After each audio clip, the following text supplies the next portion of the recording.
Hello everyone. Welcome to the geo ecologist. मैं हूं doctor Krishnanand और आप सबका बहुत बहुत स्वागत है हमारे इस Hindi version of evolution of geographical thought में।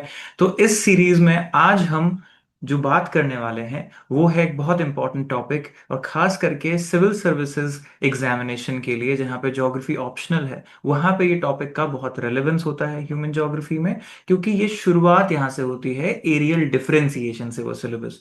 सिमिलरली अगर आप सीयूईटी एग्जाम के लिए तैयारी कर रहे हैं, असिस्टेंट प्रोफेसर एग्जाम के लिए तैयारी कर रहे हैं, या कहीं भी ज्योग्राफी जहां पे रिक्वायर्ड है, including UGC net exam of course, तो उसमें आपको ये कॉन्सेप्ट हमेशा ही पूछा जाता है। इसको बहुत लोग पढ़ते हैं, पढ़ाते हैं, अपने यूनिवर्सिटीज में आप इस कॉन्सेप्ट को पढ़ते हैं। तो आइए कोशिश करते हैं इसको सिंप्लीफाई करने की। ये एरियल डिफरेंशिएशन होता क्या है और इसको हम कैसे डिफरेंटली समझ सकते हैं स्पेशियल एनालिसिस अप्रोच से और लैंडस्केप अप्रोच से, क्योंकि ये दो और अप्रोच हैं ज्योग्राफी में और कई बार लोग एग्जैक्ट डिफरेंस नहीं समझ पाते।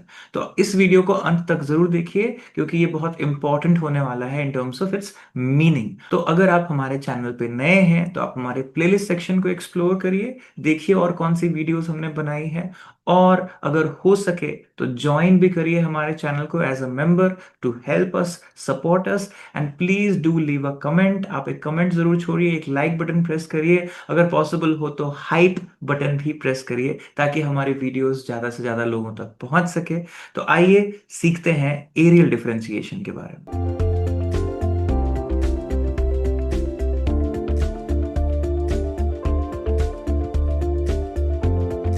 तो जैसा कि आप देख सकते हैं ये शब्द है एरियल, यानी ये एरिया से बात कर रहे हैं हम यहाँ पे, और इसका सिंपल मतलब है हम लोकेशन की बात कर रहे हैं।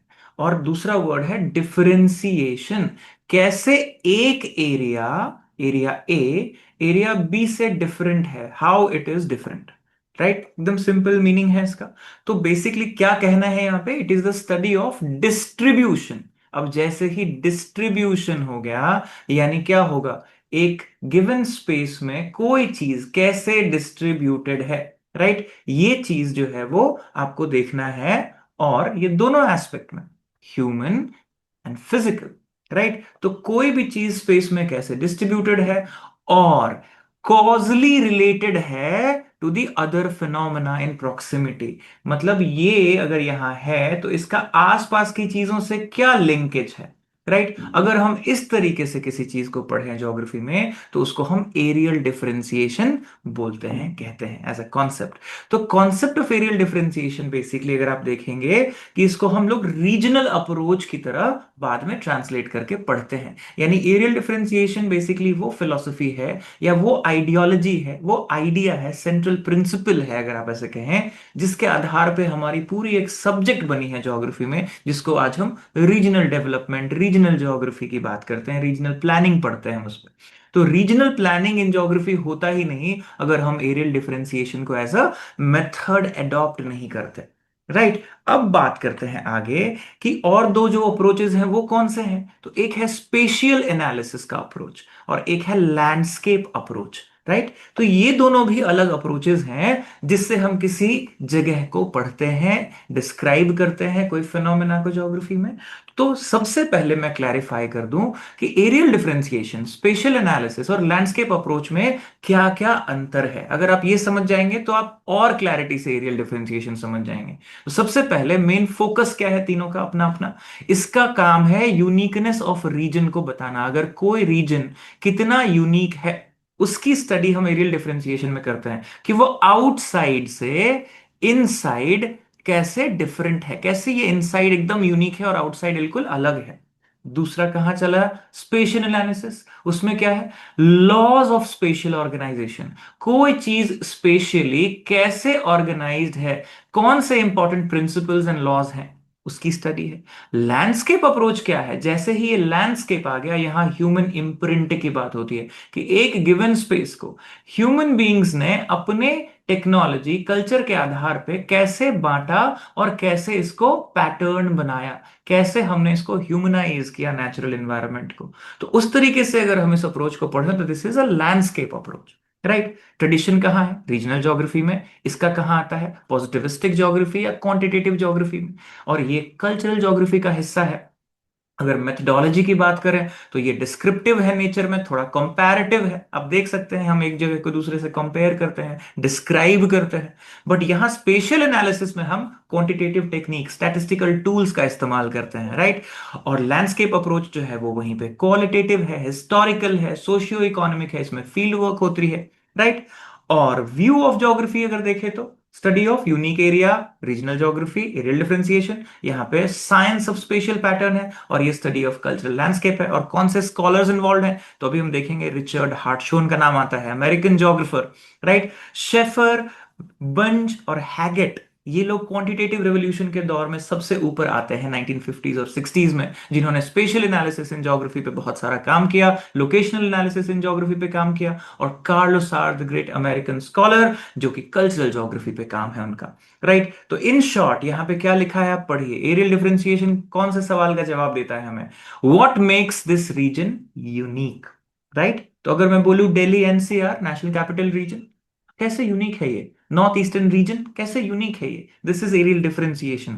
स्पेशल एनालिसिस क्या कह रहा है कि कौन से ऐसे लॉज हैं जो इसको गवर्न करते हैं, ये स्पेशल अरेंजमेंट ऑफ फिनोमेना को। और लैंडस्केप अप्रोच क्या कहता है कि ह्यूमन बींग्स ने इस लैंडस्केप को कैसे ट्रांसफॉर्म किया है, कल्चरल लैंडस्केप कैसे बनाया, नेचुरल लैंडस्केप को। तो नेचर ने हमें जगह दी और उसको हमने कल्चरल कैसे बना दिया, इसकी स्टडी हम करते हैं इस अप्रोच में। अब फोकस करते हैं हम एक एग्जाम्पल लेके। आई एम श्योर आप ये वर्ल्ड मैप देख पा रहे हैं।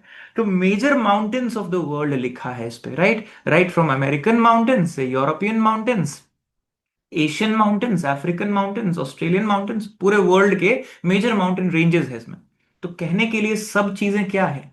माउंटेन्स ही तो है। और माउंटेन बिल्डिंग के लिए जो थियरीज हमने पढ़ी, जियोसिंक्लाइन से लेके प्लेट टेक्टोनिक थियरी, सारी की सारी थियरी वही थियरीज है। तो फिर एरियल डिफरेंशिएशन क्या कहता है कि even if these are mountains, right, one mountain itself is unique then the other mountain. है तो दोनों माउंटेन ही, प्रोसेस ऑफ द फॉर्मेशन भी आप जानते हैं, थियरी भी आप जानते हैं, लेकिन फिर भी रॉकीज जो है वो एंडीज से डिफरेंट है, एटलस जो है वो एल्प्स से डिफरेंट है। देखिए मेडिटेरेनियन के नॉर्थ एंड साउथ में ही है, राइट। तो फॉर्मेशन प्लेट टेक्टोनिक थ्योरी, लेकिन दोनों माउंटेन होते हुए भी एक दूसरे से भिन्न है, अलग है, यूनिक है। तो आप देख सकते हैं वर्ल्ड मैप पे स्पेशल डिफरेंशिएशन, और इसी से रीजनलाइजेशन हुआ वर्ल्ड में, राइट। तो सारे माउंटेन्स ही हैं लेकिन फिर भी डिफरेंट हैं एक दूसरे से, सब एक के बाद एक सिमिलर नहीं है, राइट। तो ये जो बात है ये कैसे निकल के आई? तो ये निकल के आई रिचर्ड हार्टशोन साहब की जो किताब है द नेचर ऑफ ज्योग्राफी, जो उन्होंने लिखा 1939 में। अब थोड़ा मैं एडिशनली आपको बता दूं, ये जो दौर था वर्ल्ड वॉर्स के टाइम का, इसमें साइंस एंड टेक्नोलॉजी, मेथडोलॉजी सब पे काम हो रहा था। ज्योग्राफी यूनिवर्सिटी सिस्टम में आया था, अभी अभी 30-40 साल से चल रहा था। तो इसमें मेथडोलॉजी डेवलप हो रहा था। सवाल था कि ज्योग्राफी में क्या होना चाहिए, उसके सिलेबस में क्या पढ़ना चाहिए, और उसका मेथड क्या होगा। कोई भी डेटा को हम एनालाइज किस मेथड से करें, कोई भी फिनोमेना को हम कैसे पढ़ें। तो नेचर ऑफ ज्योग्राफी जो है ये एक डेफिनेटिव आइडिया देता है कि ज्योग्राफर्स को क्या करना चाहिए। तो रीजनल ज्योग्राफी की तरह इसको पढ़ें, एरियल डिफरेंशिएशन को इसमें पढ़ें। तो इन्होंने यही कहा कि एक ज्योग्राफर्स को क्या करना चाहिए, उनको सरफेस की यूनिक कैरेक्टरिस्टिक्स को डिफरेंशियली पढ़ना चाहिए, अलग अलग जगह कैसे यूनिक है इसकी स्टडी ज्योग्राफर्स को करना चाहिए, यही उनका मेन काम है, राइट। और इसी को इन्होंने फोकस किया, राइट। तो अब क्या ये पहली बार हो रहा था जो इन्होंने किया? तो अगर आप हिस्टोरिकली देखें तो ये काम आपको हिकेटियस के टाइम से, ग्रीको रोमन सिविलाइजेशन जब हम बोलते हैं उस टाइम से, स्ट्रेबो के काम में आप देखेंगे। तो हिकेटियस हो कि स्ट्रेबो हो कि टोलेमी हो कि वेरेनियस हो, जिसने ज्योग्राफिया जनरलिस लिखी 16 समथिंग 1620 1650 के टाइम पे, और रिचोफेन, हेटनर, ये सारे लोग इसको कोरोलॉजिकल साइंस, साइंस ऑफ डिस्क्रिप्शन कहते थे। वहां से आइडिया आया, राइट। हेटनर ने इसको और पॉपुलराइज किया लगभग 1909 के आसपास में।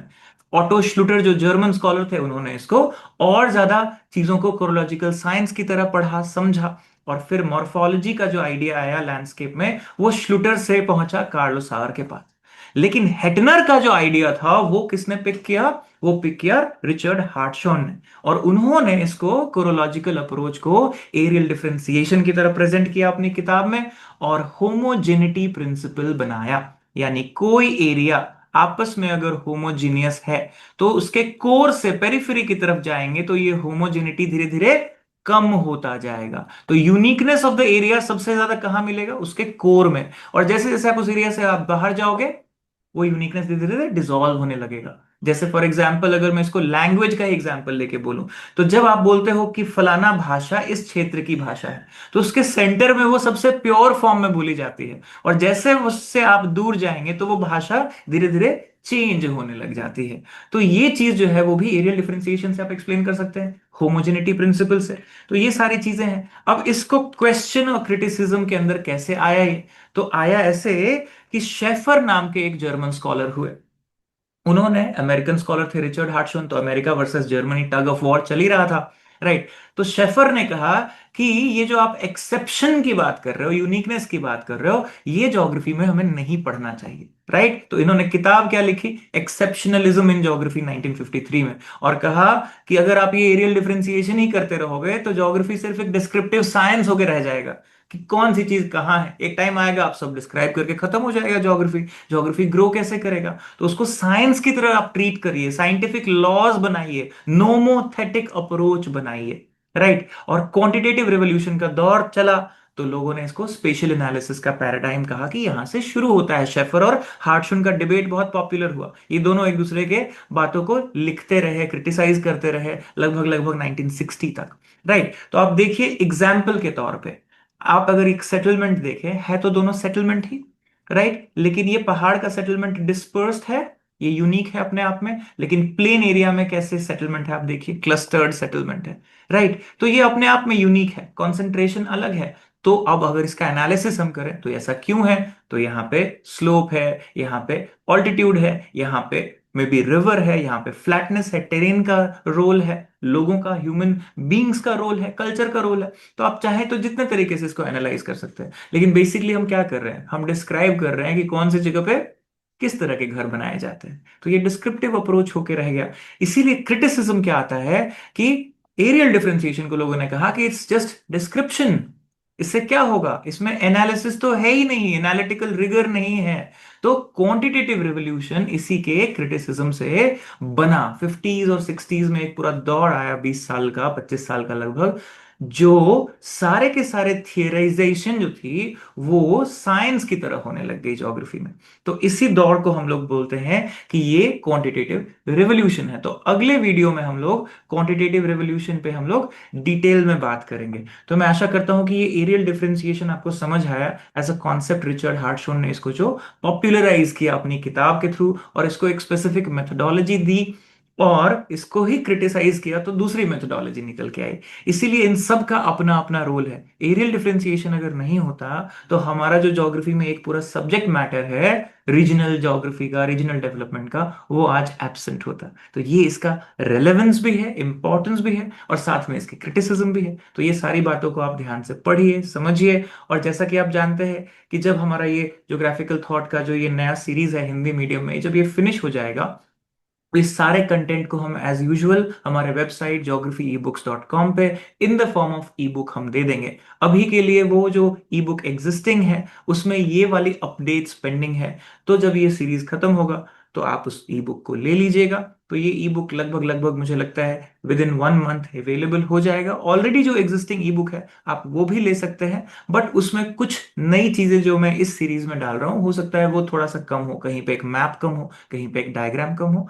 बट आप कॉन्टेक्स्ट वाइज और जितना टेक्सचुअल उसमें दिया गया एनालिसिस, आप अभी भी ज्योग्राफिकल थॉट का ई बुक लेके वहां से पढ़ सकते हैं। So all the best wishes to all of you. और ये वेबसाइट geographyebooks.com जरूर चेक करिए। और अगर आप यूपीएससी की तैयारी कर रहे हैं ज्योग्राफी ऑप्शनल लेके, सीयूईटी एंट्रेंस की तैयारी कर रहे हैं, या फिर आप UGC net assistant professor exam की तैयारी कर रहे हैं, तो दी geoecologist.com हमारा वेबसाइट है। वहां पे सारे के सारे ऑनलाइन पेड कोर्सेज हैं, आप जाके एक्सप्लोर करिए, चेक करिए, और अपनी सुविधा अनुसार इसको लीजिए। सो all the best wishes, enjoy.